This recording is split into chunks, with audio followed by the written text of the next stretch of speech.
Ingon sila hapit na mobalik nga atong Ginoo, mag second coming na, mag World War 3 na, magyera na o mag tribulation period na, atong ekonomiya bagsak na.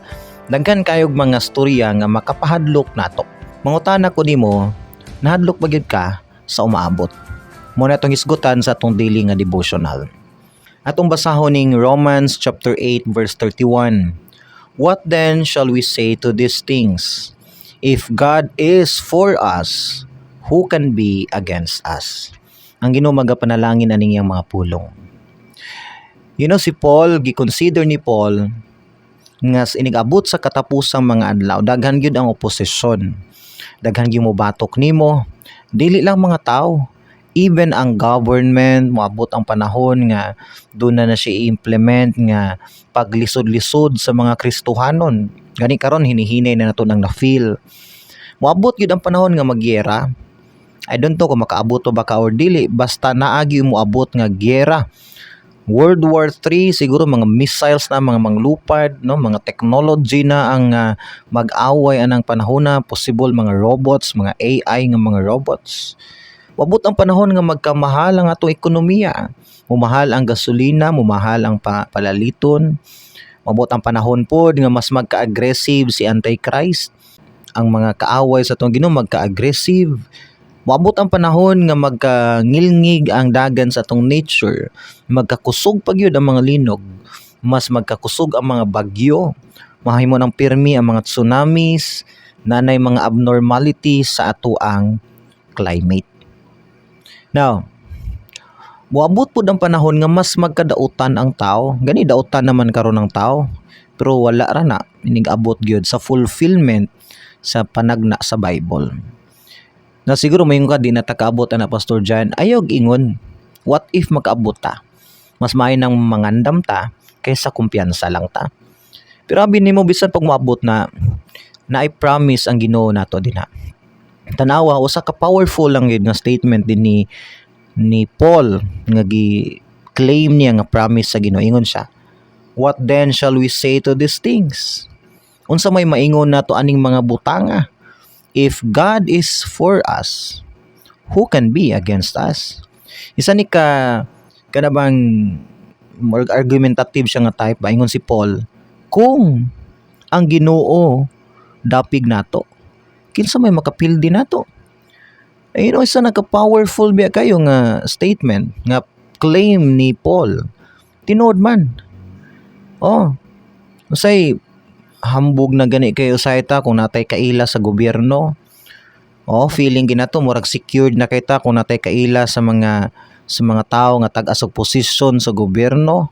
Unsa pa kaha kung ang Ginoo dapig nimo? Basta siguraduha lang yun nga anak na kas Ginoo. Pasabot ana nga dapig ng Ginoo nimo. Di man gid mo dapig ang Ginoo sa dili niya mga anak. I-sure lang yun nga na kay relasyon sa atong Ginoong Hesus. Now, kung naa na, gandapig ng Ginoo nimo. Ingon si Paul, who can be against us? Kinsa man di ay? Do you think mapildi ang Ginoo sa gobyerno? Mulabaw ba di ay ng ubang nasod ka ng mga missiles ay makadulot dito sa atong Ginoo? Pero ang point ni higalaygsuon nga ang Ginoo nay bahala mangitag pamaagi nga iyang ampingan o protektahan ang iyang katawhan. Kung mumahal man ang palitonon, pakanon lagi gyapon sa Ginoo. Kung mumahal ang mga gasolina, well, say bahala gyapon nato mohatag og transportation. Kung magniluparay na ng mga missiles, well, ang Ginoo mohatag nato protection. Higalaygsuon ayaw lang gyud kahadlok. Luwason lagi ta sa Ginoo physically. Naluwas magani kanya sa spiritual nga lisod ginabuhaton unsa pa ka sa physical.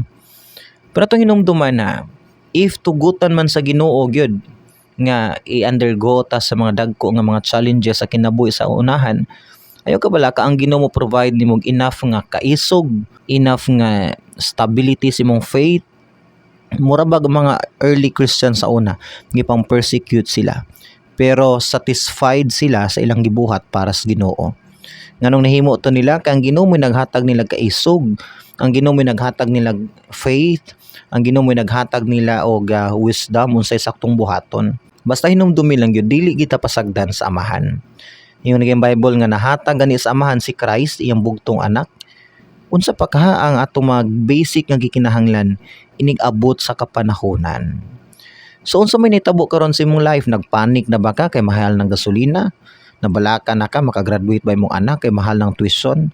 Ayaw kahadlok, no? I-claim lang ning promise sa Ginoo. Kung ang Ginoo dapig nimo, dili lagi kanya pasagdan. Basta magpabilin lang kang faithful sa Ginoo, obedient lang ka diha sa Ginoo, dili gyud kaniya pasagdan. Kay although nag-claim ta sa promise sa Ginoo, hinumdum maybe napod bi siya request gikan nato. Gusto pod biya sa Ginoo nga mahimo pud tang faithful niya. Aron ba ganahan siya nga mo provide sa imong mga gikinahanglan. So usbon ako sa katapusan, walay bisan kinsa nga tawo nga makaduol nimo, makapasakit nimo, walay bisan kinsa nga powerful nga country nga makapadown nimo kung ang Ginoo dapig nimo ug kung faithful ug dapig pud ka sa Ginoo. Magampo ta sa katapusan Ginoo. Salamat Lord sa mga pulong nga imong gihatag. Tagay mig kaisog Lord og self-confidence Ginoo nga mo ma-overcome ang mga fears, even Lord ang threat Ginoo sa future. Lord, please ampingi among pamilya, ligo nami Ginoo nga dili mi Lord madala sa kahadlok sa mga umaabot. Pasaylo ami sa mga sala sa pangalan ni Jesus. Amen ug amen.